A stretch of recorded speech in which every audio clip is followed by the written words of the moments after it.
Hello my lovely people, welcome back to Sarah's Kitchen. Na leo guys tunawatengenezea beef and cabbage recipe. So guys, tuko na ingredients zenye tutakuwa tunatumia: cabbage, beef, coriander, tomatoes, onions, cooking oil, paprika and salt guys, and it is as simple as that. So first thing first, tutaanza kupika our onion until it is golden brown. Tutatumia medium size and 3 tablespoons of cooking oil, ndio hiyo nimeweka guys, and then we are going to wait until it is golden brown, our onion that is, and that's when we go in with the rest of ingredients. And so guys, in case you are new here, go subscribe, watch and share guys. And our onion is ready, ndio hiyo. We are going to add our tomatoes, ndio hizo nyanya zetu. Tutatumia 2 of them medium size, and then we are going to stir and tuzifunikia for 10 minutes. Unaelewa nyanya za siku hizi saa zingine they take a lot of time before ziive.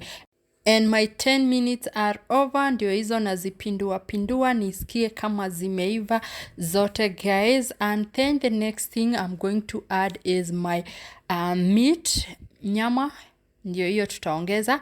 And in this case unaweza weka cabbage, unaweza weka meat before ama cabbage before, that is, si lazima uanze na meat kama mimi. So after kuweka my meat nizipindue because I want them to combine with everything yenye nilikuwa nimeweka before guys.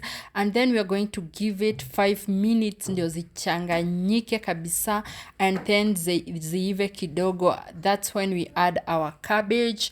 Ndio hiyo cabbage guys. Hii recipe ni rahisi sana and it is so filling, it's flavorful, it's delicious, it's everything guys, cause unaweza kula na ugali, unaweza kula na chapati, unaweza kula na rice, like inaweza come through na almost everything.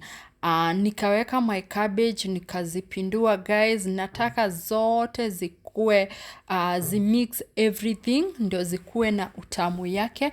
And in this case after kupindua, you are getting what I'm saying.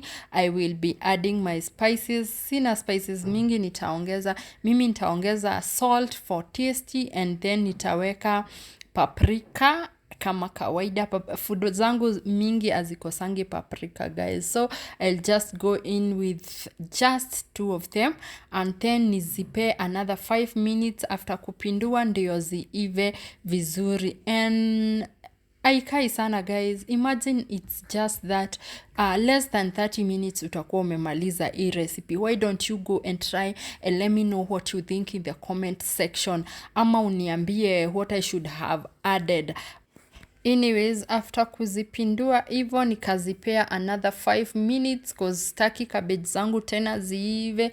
Kuna venye napenda cabbage zangu zikiwa a little bit crunchy, so nikazipindua for 5 minutes and then they were done. Hapo kando guys nilikuwa nimewekelea my rice. Usishangae ni nini hiyo inaiva kando, it's my rice. That's what I was eating for dinner, and it is as simple as that. Go try, nimewaambia go try. I keep telling you guys to go try the recipes zenye huwa na make, and then mnaniambia venye ziko.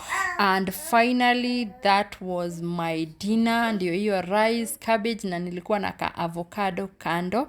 Yeah, that's it for today. Hope mmejibamba, and we see you in the next one. Unaweza niambia what you want me to make next. Unaweza suggest, uniambie, go try this recipe. Yeah, and that's it. We see you in the next one, and I love you so much guys. Bye.